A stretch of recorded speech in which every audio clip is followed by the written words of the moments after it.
Good evening, everyone, and thank you for watching the Barry Beat podcast, streaming live to 802 Scoop from the Inside Scoop Studios, Main Street, Barre, Vermont. My name is Michael Booten, and of course, I got my lovely co-host. I wasn't going to say lovely co-host. My partner in crime, there you go. co-host Liam Hogan from Hogan Group LLC. Good evening, sir. How you doing? Good. How are you? I can't complain too much. It's been a little cooler out. It's been nice. It has been nice. It definitely has been nice, and it looks like it's just going to stay warm. Which there was an article that I missed, in putting it down as something to talk about, but I do want to kind of talk about it. I read somewhere that they're telling people not to use air conditioners. I'm like, no. I don't live in a third world country like Europe, right, or Africa. We have air conditioners. I have air conditioning. Thanks. If we don't have air conditioners, me and Michael don't exist. Yeah, well, and the problem, because I melt. The problem is that if you have a problem with me using air conditioners, then let us do nuclear energy, right. And because what you're telling me is that we had to get rid of the nuclear plant, right? So we don't have enough electricity. So the green energy stuff that you're pushing on us isn't working. So let's go nuclear. There you go. That's my answer to that.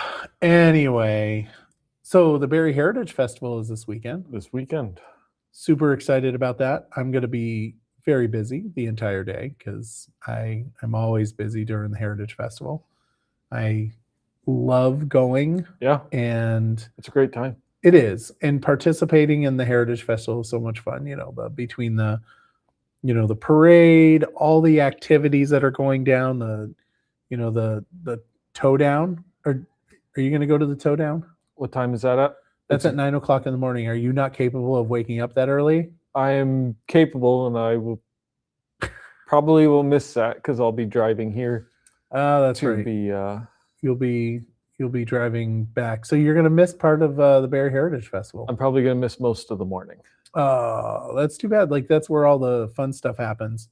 Oh, well. So I have to put up my glasses to read the computer screen. So just for folks, I'm going to go through all the chain of events that are happening during the Heritage Festival. It's going to be boring, but I think that it is important that folks know about it. So for example, on Wednesday from 10 a.m. to 4 p.m., the Vermont Granite Museum, explore Vermont's granite heritage and more. So have you been to the Granite Museum? I think I've been in there quickly. I don't think I've actually gone through it. I've been there a couple times. It's a lot of fun. For me, it probably means more than it would for you because that's where I went to school.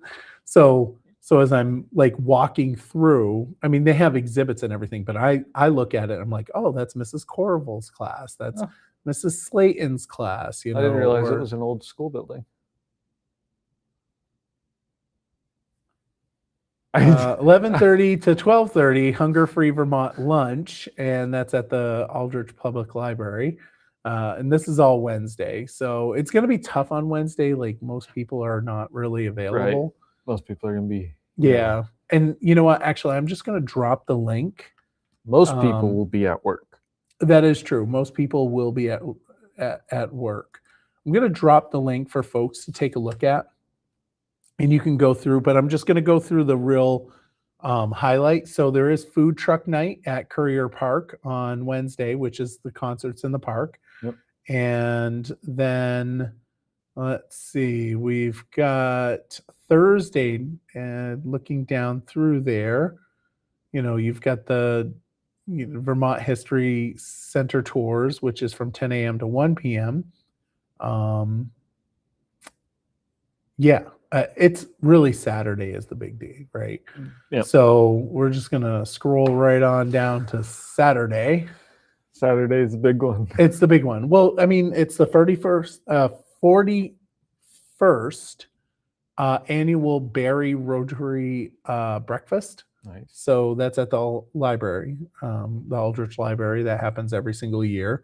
The Rotary does a really good job putting on a breakfast, and everybody goes down there for that. You can get your tickets.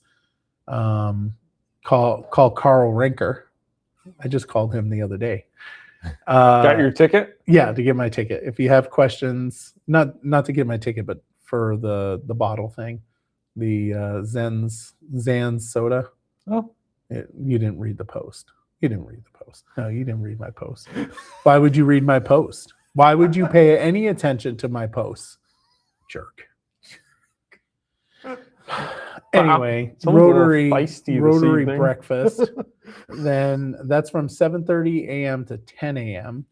Then from 8 a.m. to 1 p.m. is the annual jewelry and book sale. And that's at the Aldrich Library as well. Then the big one is the Barre Lions Club Towdown. And have you ever been to that? I can't. Where the hell have you been? Apparently, I've been not living at the under Heritage. a rock. The Barre Towdown. Yeah. It's like a staple. All right.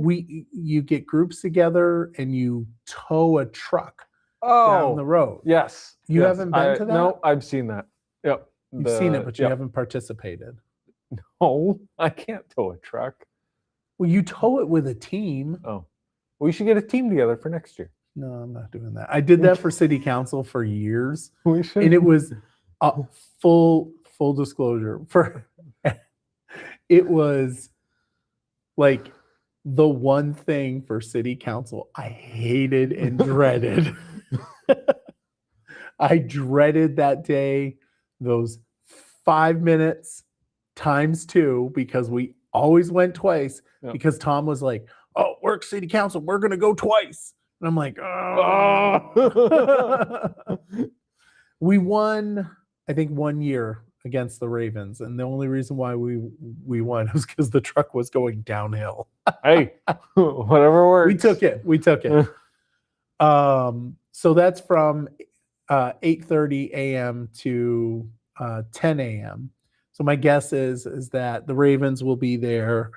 Bible Baptist Church will be there. Who else shows up? There's quite a few that show up.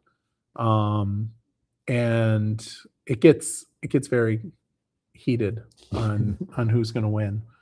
So highly recommend going down, and that's going to be right next to the library, between the library and Key Bank, or the Cornerstone. Then they have aerial arts demonstration by Shooting Star Dance Studio near Depot Square, and that's at 9 a.m. to 11 a.m. And of course, you'll have the vendors, and then at 1 we'll have the parade. The parade. So from 1 to about 2, there'll be the parade, and they'll have the kids zone, of course, down on the north end side of things. And yeah, it's gonna be exciting. I'll be riding around with my trike. I can tell you that for sure. There you go. I'll be just like maybe I'll put the Wicked Witch tunes on. There you Should I go. do that? You should get a bubble machine and be like the guy at the Tunbridge Fair. You know who is? Wait a minute. Is it a boat? Yeah. Do you know who that is? I know you know who that is. Yeah. But you should do that. You should get. That's Daniel Jolly. I should get him on some night You should. for Boops and Giggles. Wait. What? Annual Lenny's Outlet tent store sale is also going to happen from 10 a.m. to 6 p.m. Yeah, so there's a bunch of stuff that's going on, and of course there's the fireworks, and that's probably going to be somewhere around 9 o'clock at night. 9 o'clock. But there's also like Dawn of Thunder's going to be there, and of course Native Tongue is going to be there. It's going to be great. You know what? It's celebrating Barre, and I highly recommend, if you're in the area, come on down.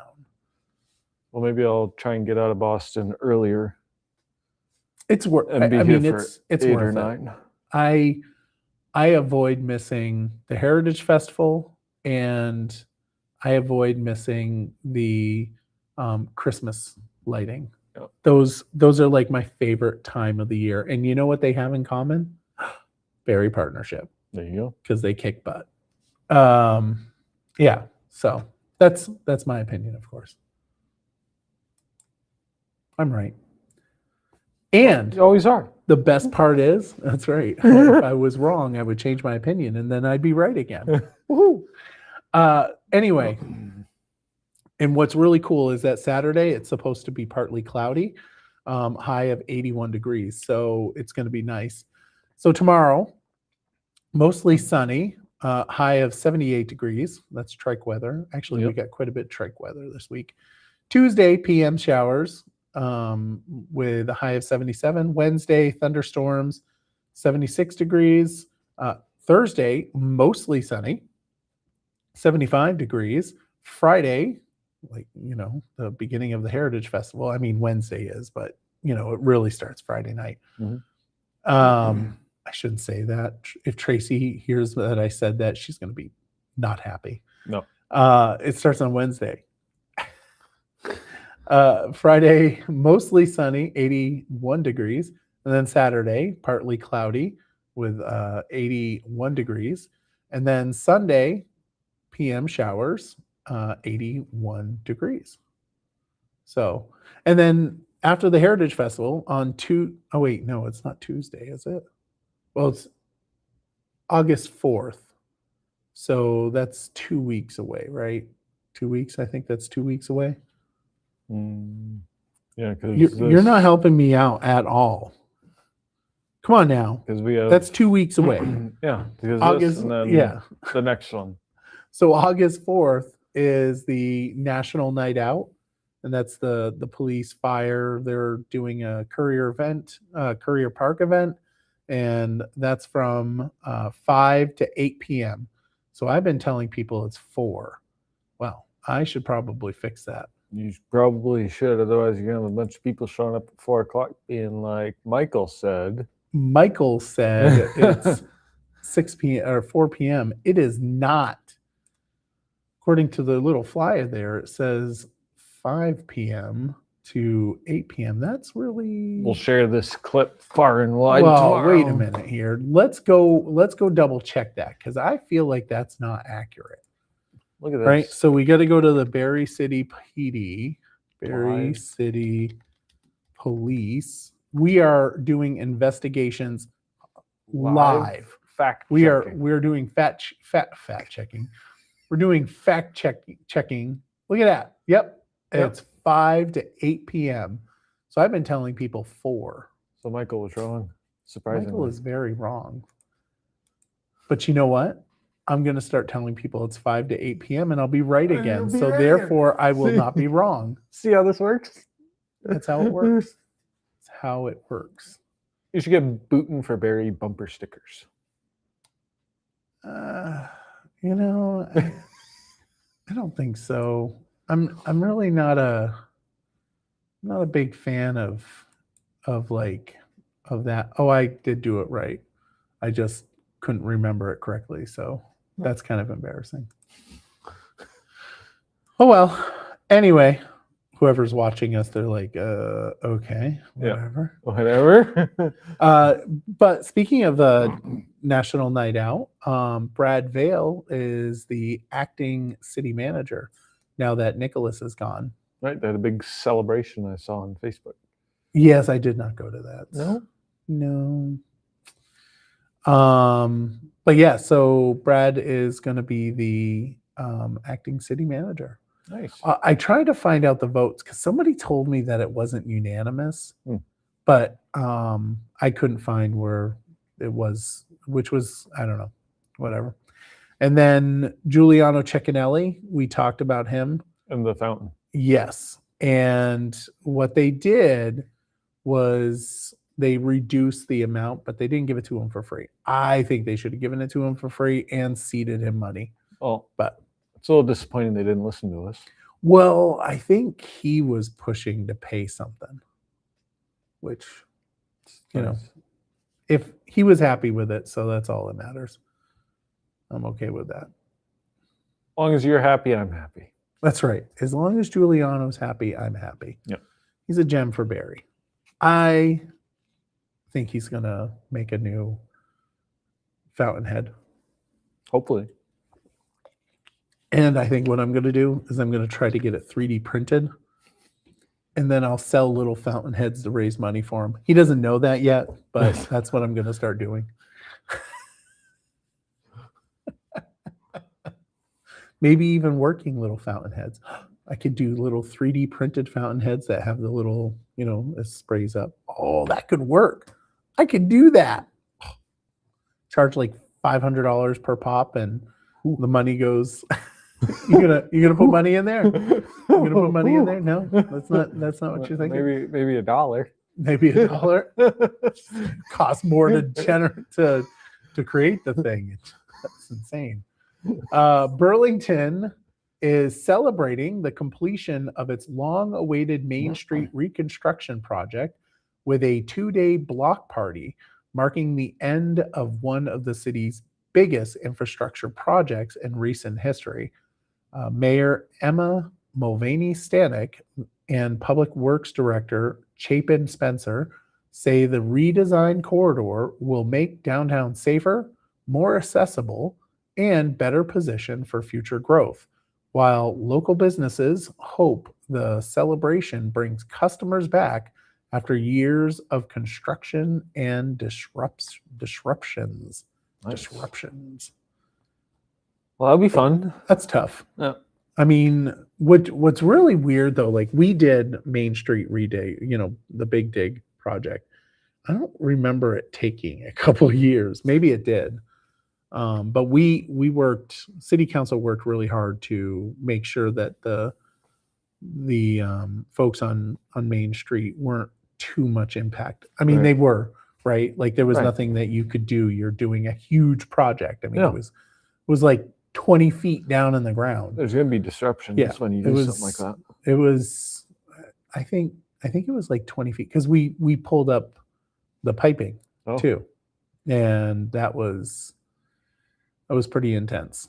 It was pretty tough, but they survived. A lot of the businesses survived, and it looks like, they're finally going to see some benefit in Burlington.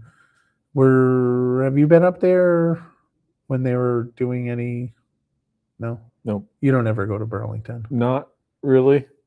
That's Kinda- okay. Neither do I. I It's- avoid it like I the kind of plague. stay in the central Vermont area like all the time now. Because Really? I was just thinking that I never go down to, well, I am now because I have siblings down there, but like the Chelsea, South Royalton part of Vermont. I used to be down there all the time, and now I'm kind of in this weird Montpelier, Barre. You don't go all the time. anywhere. No. I'm going to Boston on Thursday morning. You gonna go to Mike's? No, I'll be just outside the city. You're that close, and you're not going to Mike's cannoli? I'm not going to Mike's Cannoli. Maybe I'll DoorDash it. Oh, that's a good idea. I wonder if you can DoorDash that. I think you can. You should totally do that. I think you can. You should totally do that. That would be pretty cool. Maybe I'll bring you back one. You should. Yeah. I like cannolis.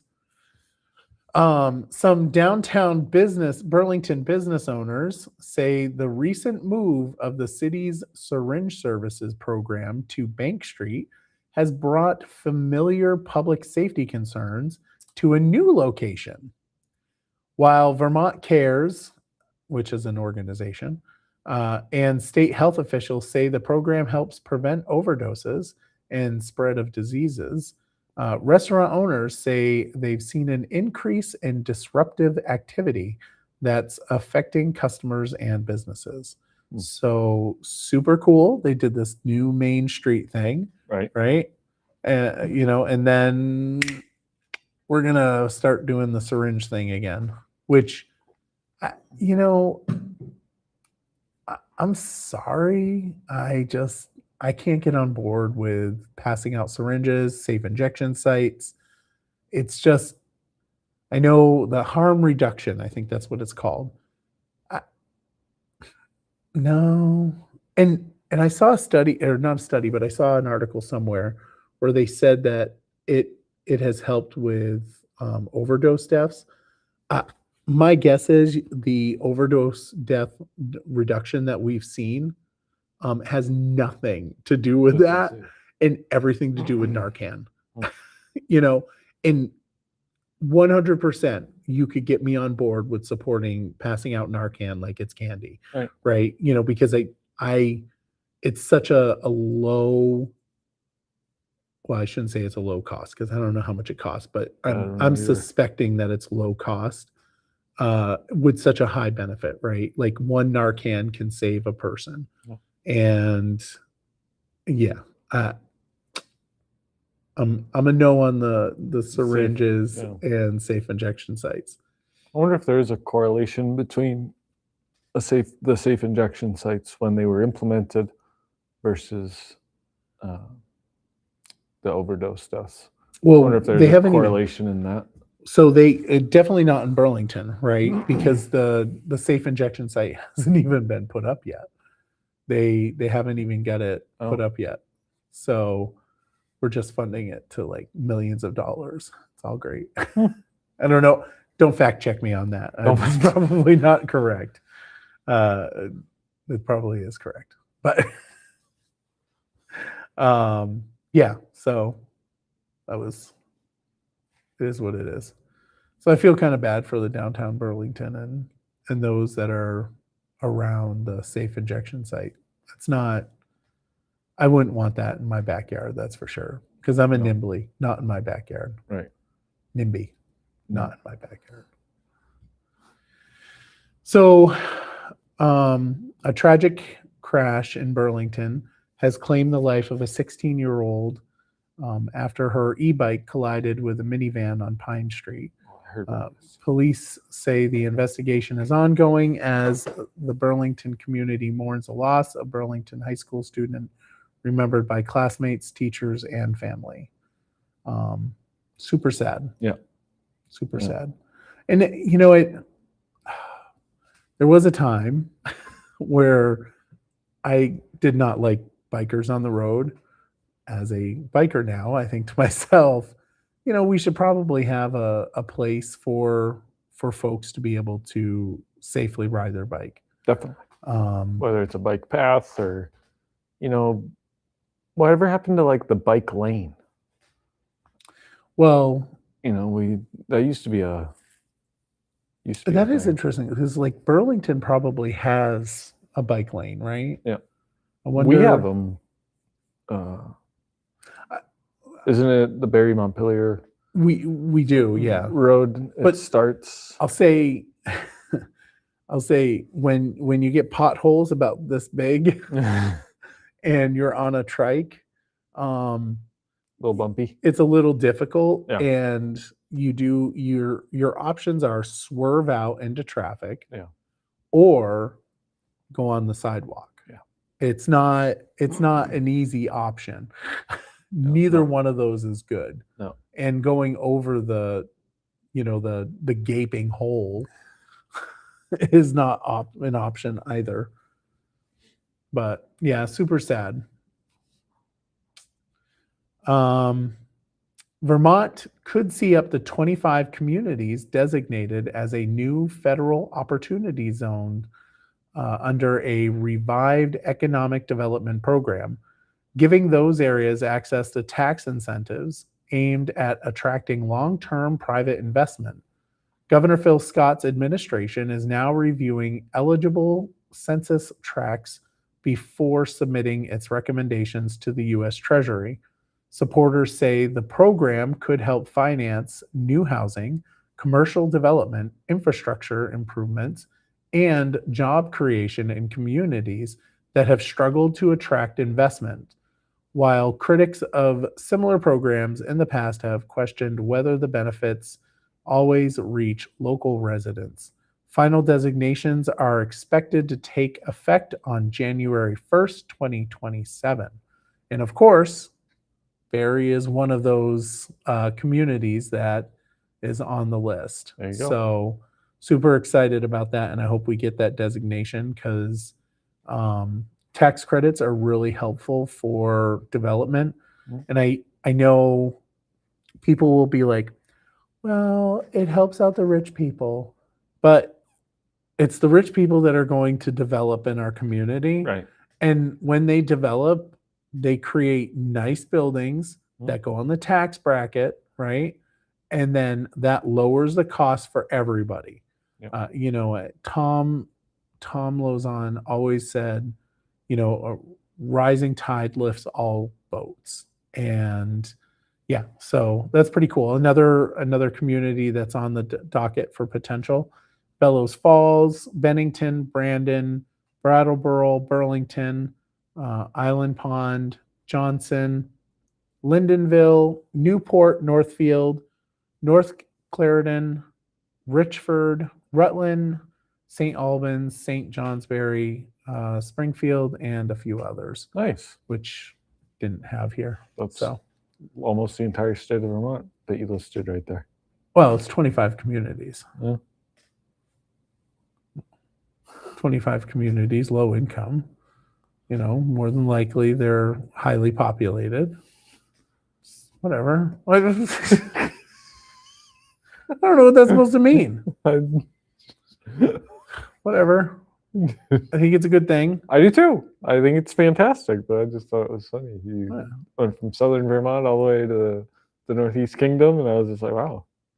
Well, it's 25 communities. Yeah. Ben and Jerry's Foundation says it will shut down at the end of 2026 after its corporate parent, the Magnum Ice Cream Company, cut off funding and ordered its 3 employees to leave their South Burlington offices. The move comes amid an ongoing legal battle between Ben and Jerry's and its parent company over control of the Vermont-based ice cream brand, with co-founder Ben Cohen accusing the corporation of trying to dismantle the company's longtime social justice mission. If the foundation closes, Vermont nonprofits will lose about 60, not 60, well, they'll lose about 600,000 in annual grants. While the future of the 40-year-old philanthropic organization now depends on federal court ruling, because they went into court, right? Yep. We heard that. You know, the whole thing like irritates me in general. You know, they bought the business. It is what it is. Good luck. I mean, I don't know what to say. I read in there that there was like an audit, and it was not good, and that's the reason why they're causing problems, is because of the audit. Yeah. Which, so they apparently there was the audit was not great because of, and mind you, this is all coming from, you know, Magnum side, right? Right. So I disclosed that. But apparently they were dishing out money and there was like conflict of interest, which fully not surprised by that. Yeah. Fully not surprised. You know, not surprised at all. When there's no checks and balances, you know, you're going to be like dishing out the money to your friends in the nonprofit realm. You know, whatever. It is what it is. Oh man, that'll get me canceled. You're going to get canceled now. But you know what? Ben and Jerry's has now unveiled a new limited edition Razz Up as part of the nationwide campaign to encourage voter participation ahead of the November midterm elections. The Vermont-based ice cream maker says the black raspberry flavor with raspberry swirls and crackling fudge chunks is designed to inspire people to raise their voice and their spoon by registering to vote and casting a ballot. The campaign continues the company's long tradition of pairing new flavors with social and civic engagement initiatives. So Nice. there's that. You gonna go get yourself some Razz Up? Probably not. No? No. Do you not like Ben and Jerry's? I like Ben and Jerry's. How can you not like ice cream? I love ice cream. Everybody likes ice cream. Yeah. I clearly like ice I cream. I mean, my sugar tells me I like ice cream. Yeah. Probably too much. Yeah, no, I mean, great. Make sure you get out and vote November. There you go. But don't forget the primaries. And Vote in the primaries. don't too. forget to get your ice cream. And don't forget your ice cream. Although I would say go up to Legendary and get their ice cream before Williamstown? Ben and Jerry's. August Locally owned. August 11th, right? The primary. Yeah. Yeah. Yep. Coming right up. It is. But yeah, highly recommend that. But I would go to Legendary to get your ice cream versus Ben and Jerry's. My opinion. Or if you want to take a scenic drive, you go out to Dairy Cream out Montpelier way. Legendary. I mean, I'm biased. I have to push the Legendary. Got to push the ice cream that you Yeah. like. Dozens of Vermonters gathered in downtown Burlington Thursday. So I have to stop here because I watched the video and it's really interesting. So we'll go back to that. Yep. So dozens of Vermonters gathered in downtown Burlington Thursday to protest after 2 recent fatal shootings involving federal immigration agents in Maine and Texas. Organized by Migrant Justice, the rally called attention to what participants described as growing concerns over ICE enforcement, with speakers saying the deaths and recent immigration operations have left many immigrant families in Vermont feeling fearful and vulnerable. So in the actual news clip, they were like dozens of Vermonters. How many is dozens? Tell me, when I say dozens of Vermonters, how many? More than 20. More than 20, less or more than 100? Probably less than 100. Yeah. If There was dozens. definitely 100 people there. Oh. It was definitely 100 people there. So it wasn't like a rinky dink, you Yeah. know, and I'm not sure why. I was a little surprised that they said dozens, and they said it like Dozens. twice. Yeah. Which was kind of, It's like saying there was a few. yeah, there was more than just a few. There was quite a few people. There was quite a few. But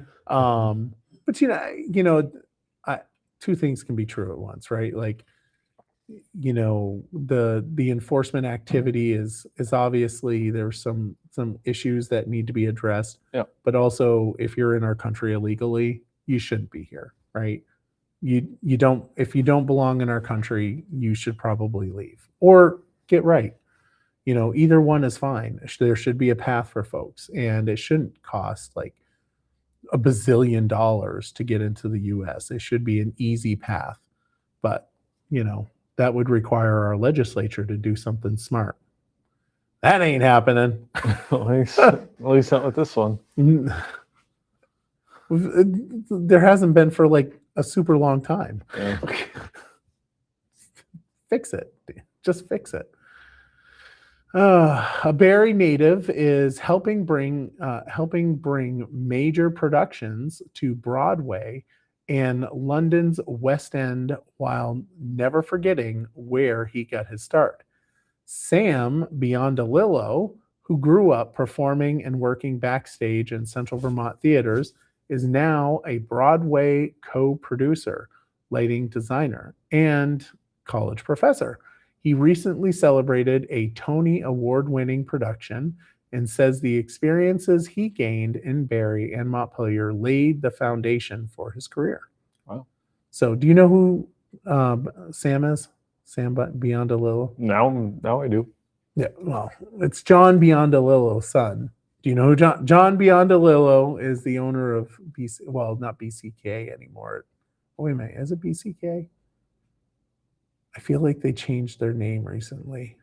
Oh, somebody please correct me in the comments. Oh man, now I feel terrible. It's BCK Realtors down on Main Street. Oh. Some reason I thought they changed their name, but maybe It's been a long time. And if John is watching, he's going to be nipped that I I couldn't get the name right. Yeah, so good on him. Good on Sam. Yeah. Senator Bernie Sanders is making it clear he has not endorsed anyone in Vermont's race for lieutenant governor after a political organization that grew out of his 2016 presidential campaign backed former Lieutenant Governor Molly Gray. Sanders says he has had no involvement with Our Revolution, which is the name of the group, since 2017, and emphasized that the group's endorsement should not be interpreted as his own. He's too busy endorsing, allegedly rapey guys from Maine with Nazi tattoos. He's too busy for. Didn't that guy drop out though? Yeah, he did drop out. And Our Revolution, is that like a super PAC he formed? I tried to go on there and find it. My guess is it's a communist thing or a democratic socialist thing, which, for the record, communist and socialist paired with revolution, never good. Never good. That usually means people don't survive. Right. I mean, you got. I'm just throwing that out there. It's never good. It never ends well. Whenever there's a communist and socialist revolution, it never ends well. So just be forewarned. That's not good. But anyway, I couldn't find any. I went on there and I really didn't find anything in there.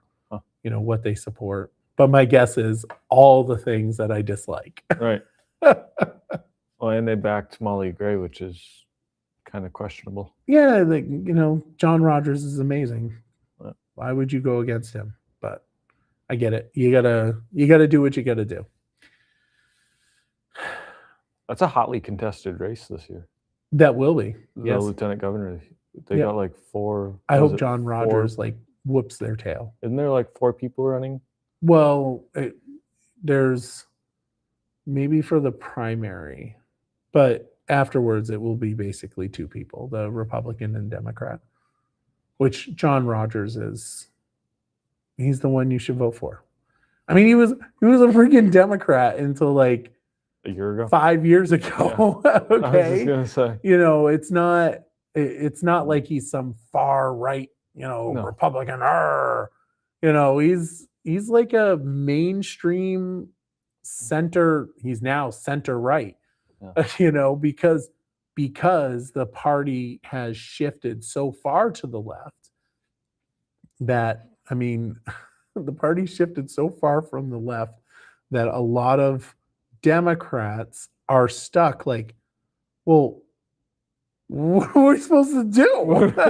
Because we don't want to support the crazy. Right. We don't want to support the crazy on the left. We don't want to support the crazy on the right. It's just kind of holding the center. So yeah, it's a huge, and I feel really bad for the Dems. But the Republicans have the same struggle too. Right. We've got crazy people on our side, like Marjorie Taylor Greene. Yeah. I shouldn't say that. That's not very nice. I'll just say that Jewish space lasers do not exist. At least not yet. No, there might be space laser. Hopefully we can get some space lasers, the United States. That'd be cool. Yeah. No, I think she said, I shouldn't say that. I don't know. That's going to get you canceled. That's going to get me canceled. Yeah. Get me into some trouble. I'm not a big fan of the horseshoe right. Anyway, moving on. Vermonters dealt with another round of smoky skies Saturday as wildfire smoke from Canada pushed air quality back into the unhealthy range across much of the state. At the same time, forecasters warned that strong to severe thunderstorms should develop later in the day, creating a rare combination of poor air quality and potentially dangerous weather. Officials urge the people, especially those with heart and or lung conditions, older adults and younger children, to limit time outdoors and stay weather aware. Well, it was really rainy yesterday anyway, so I pretty much stayed inside. Yeah. It was gross. Yeah, it was really gross. It wasn't fun at all outside. No, and it was. I think it was it Thursday where it was like sepia. Yeah. Thursday was weird. I looked outside. I'm like, oh, who put the sepia filter Right. on? It was not good, and so I'm printing with my 3D printer, Yeah. and I'm thinking to myself, I'm like turning on the air conditioner, putting a filter in, and I'm like doing all this stuff, and I'm like, what is going on? And it was the air quality outside that was probably the problem, because I thought it was my printer, and I actually opened up my door, so which in retrospect I probably would have been better just leaving the air conditioner on. Well, now you know. When it's sepia out, you leave the door closed. Well, that day I did leave the door closed. But it was pretty nasty. It was pretty gross. The University of Vermont network will now stop covering GLP-1 weight loss medications for employees beginning January 1st, saying the rapidly rising cost of drugs has made the benefit financially unsustainable. The decision affects medications prescribed solely for weight loss. While employees using GLP-1 drugs to treat conditions like type 2 diabetes will continue to have coverage. The change has sparked frustration among some employees who say the medications have dramatically improved their health and worry about losing access. So, what do you think? You're in the medical field. Kind of, right? Kind of in the medical field, and then kind of off to the side a little bit. More in the free market medical field. It's kind of in this weird stage, you know. No, I don't. I think you can see it from both sides. People who were taking it and they were covering it, and now they're not. I think anybody would be upset about that. So I take Manjaro for diabetes, as diabetes. I can't think of Walter. Oh man, that's terrible. Anyway, people that know when I said diabetes, they'll get it. But type 2 diabetes, so I take it for that. Yeah. And there was a few months where there was no GLP-1 available because people were taking it for weight loss. Right. And I mean, should it be covered by healthcare? That's a good question, right? I don't.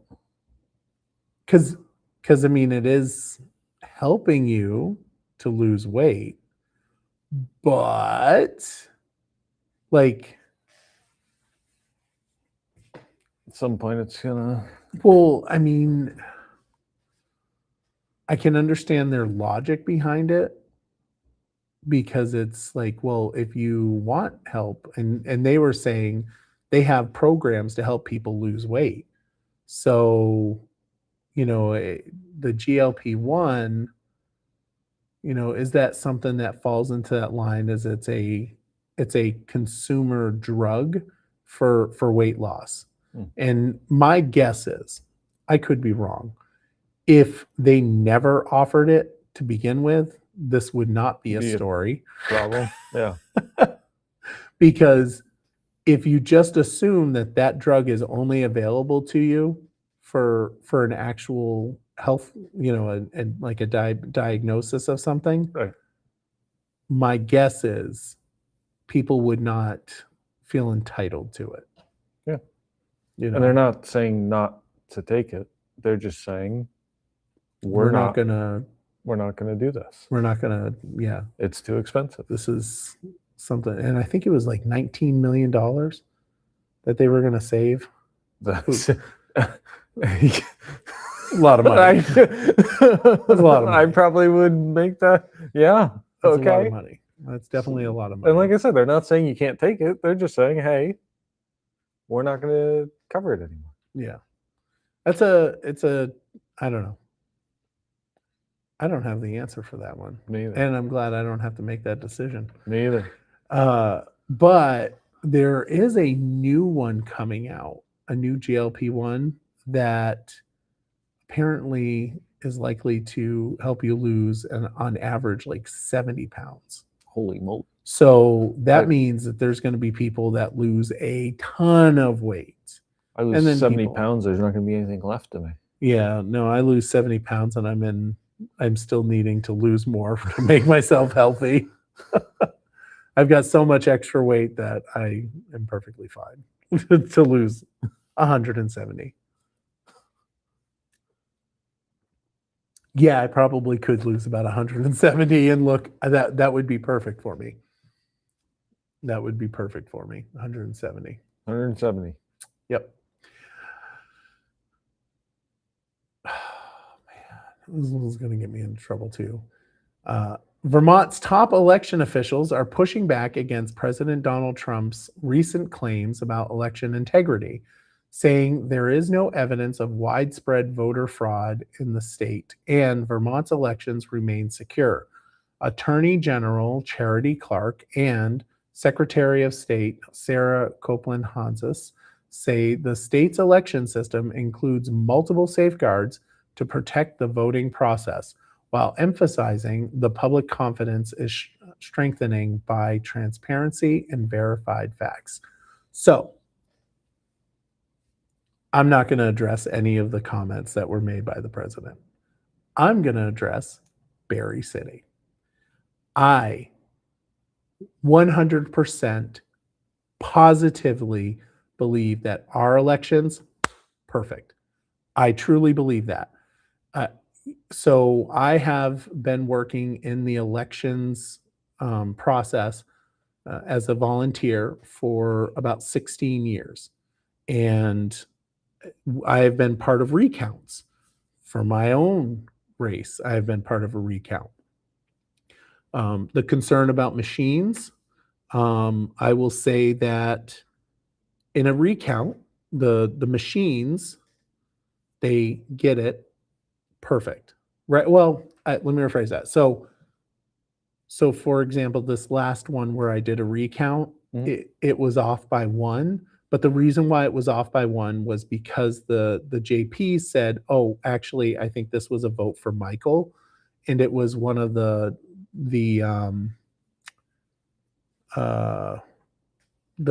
like double vote overvotes. Yeah. So it went into my favor, and that was a decision on overvotes, right? Not the actual counting of the ballots. Right. The counting of the ballots and the actual numbers absent that overvote was spot on.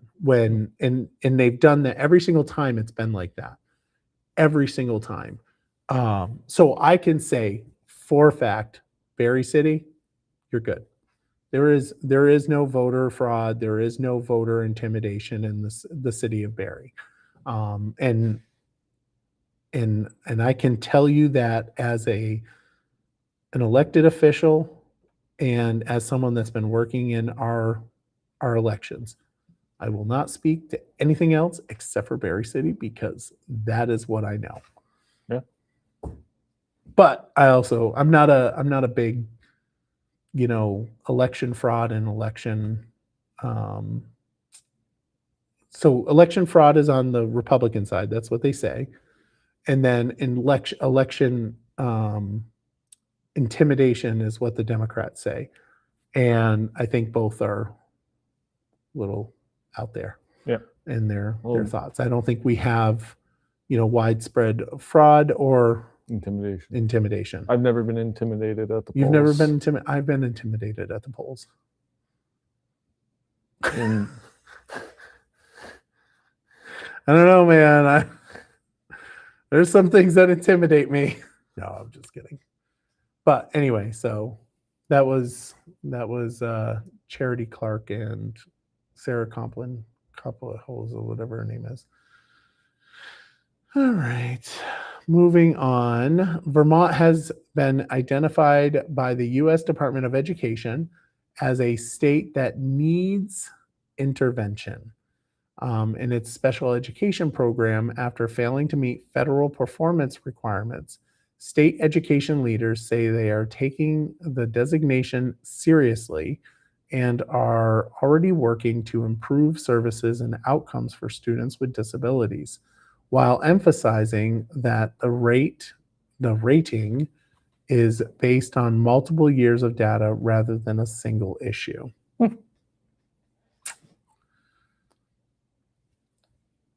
You're going to like the next one. does that last one, does that play into we've been talking about education a lot here.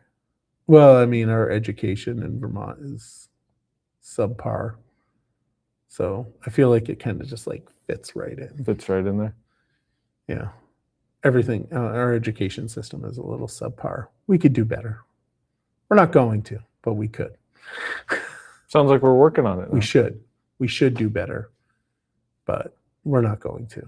We should do better with the funding of it. We should do better with the cost of it. And we should do better with the quality of it. Quality versus quantity. Yeah. I mean, I'd pay more for education if we had a good quality education. We don't have a good quality education, so I don't really want to pay more. Right. But that being said, Vermont drivers will soon see changes to the state's vehicle inspection program after lawmakers and Governor Phil Scott reached a compromise that eases some inspection requirements while keeping key safety standards in place. Supporters say the changes reduce unnecessary repair costs for drivers while still ensuring drivers and vehicles in Vermont roads meet important safety requirements. That did not make very much sense when I said that. While still ensuring vehicles on Vermont roads meet important safety requirements. There you go. Sounds much better. Yeah. So that's really awesome. Yeah. Again, I will say that my bill that I submitted kind of is this. I'm just saying. And that's kind of what I talked about at the when I testified before the committee. Exactly. So surface rust on brake rotors, out. No longer a problem. Unless there's like a significant risk, right? Like if it's rusting to the point where it's falling off, that's a problem. On highway brake road test, gone. Lighting and electrical, so headlight aiming test, gone. Non-functioning light plate lights have become advisory. Non-functioning backup lights, advisory. Non-functioning front and rear clearance lamps become advisory. Airbag warning light becomes advisory. Speedometer illuminations, advisory. Front defroster indicator light, advisory. So those are your check engine light is not, no, it's advisory unless it's a severe, like a serious issue problem that and needs to be. They read it and they say, right. Yep. So that's going to be super awesome. Yeah. Power windows that don't operate are advisory. Tires will only fail for deep cuts or wear spots. So that's good. Steering suspension, there's in body rust, there's a bunch of stuff in there that's been changed. So they did release the changes, and there was a document that said what was being changed. So super excited about that. Good job. I'm going to take credit for it. Yeah. I'm not going to lie. As you Fully should. going to take some credit for that. Although there was definitely, pressure from the governor's office, the lieutenant governor's office, everybody Yeah. was pressuring. But I think people were the conversations that I was hearing on from those areas was get rid of inspections, right? And the bill that I submitted was never to get rid of inspections. It was to maintain the vessel, but make it all advisory. Right. Make it And easier. that's kind of looks like that's kind of what we did. Yep. So I'm taking the win. So if I don't get elected, right? If I don't get reelected, I'm going to take that as a win, and I will take that forever. Yep. It's me personally. I'm just going to do it. Running for the Vermont Senate in Chittenden County is becoming increasingly expensive, with campaign fundraising reaching record levels ahead of the year's election. New campaign finance filings show several candidates have already raised well into six figures, reflecting the growing cost of advertising, voter outreach, and competing in one of the state's largest and most closely watched legislative races. That's insane. Yeah. 6 figures. Although I say that's insane, but in Barre, we have a dual district, right? A 2-seat district, Yep. which makes it exponentially more difficult for costs, and it's slightly unfair, but whatever. So like a district over in, like Williamstown, they're 1 seat.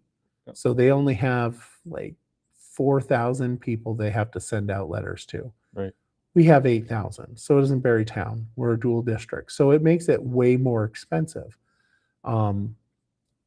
Last 2 years ago, I spent somewhere between $10,000 and $11,000 on my campaign. Wow. That's a lot of money. Yeah, it is. And that's a lot of money when you can't raise that amount of money, because that means that's coming out of your personal funds. But nevertheless, it's expensive. And, in order to win a House seat, you need between $5,000 and $10,000. And it wasn't always like that. To start. Yeah. Well, when I first ran for city council, I spent probably maybe $200, $300, maybe. I feel like it was less.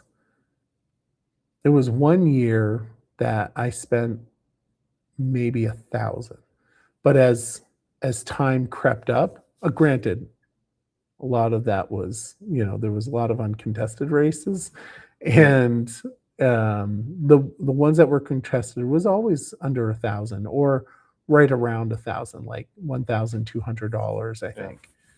And it's expensive either way. I mean, it's super expensive. Yeah. You want to run for office and spend lots of money? I've been thinking about it. Ooh. I don't know what office yet, but I have been tossing the idea around. You should run for school board. That'd make you happy, wouldn't it? Yeah, that would be fun. That would be so much fun. You should consider it. Running for school board, that would be so much fun for you. You would enjoy that. Maybe you should get on a committee first. Yeah. You could do like Parks and Recreation. There you go. That'd be fun.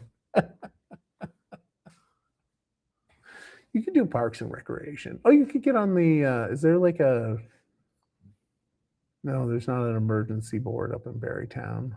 I don't think so. Sure, there's something you could do. Yeah. But anyway, got anything? Nope. Nothing? Nothing.